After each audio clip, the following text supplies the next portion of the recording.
I grew up a Republican conservative. My father was an Eisenhower supporter, and I was, for the first half of my life, I believe I served in Vietnam in the belief that we were fighting communism.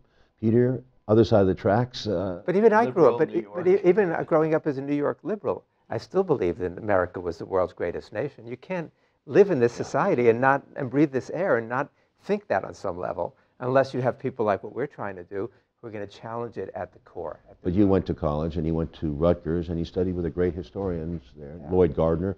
There's great historians who started to revise this narrative. By the way, we're basing this on all this accumulated work that Peter has learned from his life.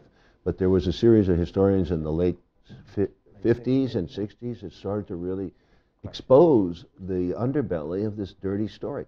The problem with history in America, and I can't speak for England, is that the kids are bored by it. They don't want to go to the class because the story is sanitized like a bad TV series.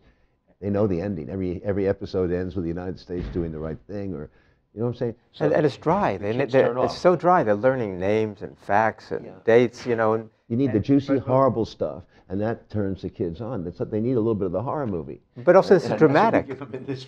But it's also dramatic. It's as compelling as a feature film. When I watch it, I sit there the same way I watch Born on the 4th of July. I mean, it's really riveting in that way. It's hard to do this, but you did it. But we want to make history unboring, okay? This is the untold, unboring history of the United States. We're going to change our title. And I think from what I've heard and read, he was incompetent. He didn't achieve the mission, and he's being celebrated as a hero because it's a good soap opera. Hero betrayed by a woman. It's like Coriolanus, you know, it's a Shakespeare play, but it has nothing to do with all this energy into a scandal about sex. It's like a British tabloid. The man was never in Vietnam. He never has been in combat. He wears a chest full of medals, which no World War II general would ever have done, because they were far more modest about these military. Especially the worship of military technology has become horrifying to me. And you see it in movies. You see it at the bigger the battleship, all the precision, so-called precision weaponry that we have. No one can criticize the military in this country, and that's wrong.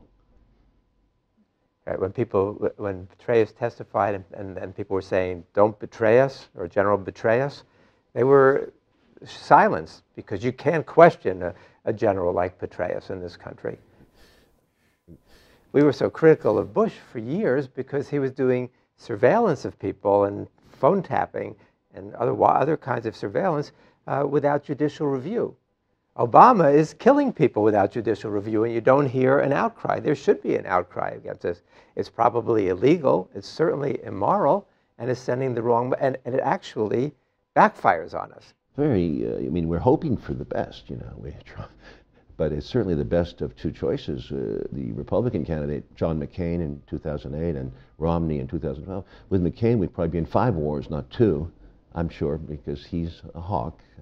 And with Romney, I don't know, I feel that it's the same old story, you know, it's private profit, greed, corporation rule. And militarism. And militarism, yeah, but he wants to hike the military budget. Obama will keep it the same. He will probably I don't think he'll be able to cut that much, but we're committed to war. We're, as we call it, full spectrum global dominance, which is land, air, sea, and guess what? Space. And cyber warfare. That's 5 aspects of it. But the problem with Obama is he doesn't feel like he can stand up to these people. Unlike Kennedy, who was in the Navy. And Kennedy said, when somebody comes in and talks to me about domestic policy, that I can refute him, I can challenge him, I know what's going on. But if a general comes in here, if the military comes in here, I always defer. I always assume that they've got some kind of special knowledge. Well, the first thing I'm going to tell my successor is don't trust those people. They don't know what they're talking about. He referred to the CIA, the Joint Chiefs Sons of Bitches and the CIA bastards. I mean, he was standing up to those people. Other presidents have tried to, but when Obama was boxed in about alternatives on Afghanistan, and when it looked like McChrystal and Petraeus and Mullen were going to resign in protest if Obama didn't give them the 30 or 40,000 troops they were demanding, Obama caved in. And Panetta and his other advisors said, you can't ask for military advice and then turn against them. Obama knew that strategy in Afghanistan was wrong-headed and self-destructive. but he still caved in because he was afraid to stand up to these people. Kennedy stood up to them. It's an important difference. Maybe that's what Obama's afraid of, what happened to Kennedy. But I do think Obama, you never know. There's always pivots in history, as I said earlier, and I think that Obama may hopefully surprise us. There might be. I think he's a good manager, and I think that he wants to be efficient, although his goal may be screwed up, which is serious. He wants full spectrum dominance, no question. But there might be some things that happen that might be in favor of peace, as Peter says. The peace candidate is what we're for, and the peaceful side of man is what hopefully will emerge with Obama.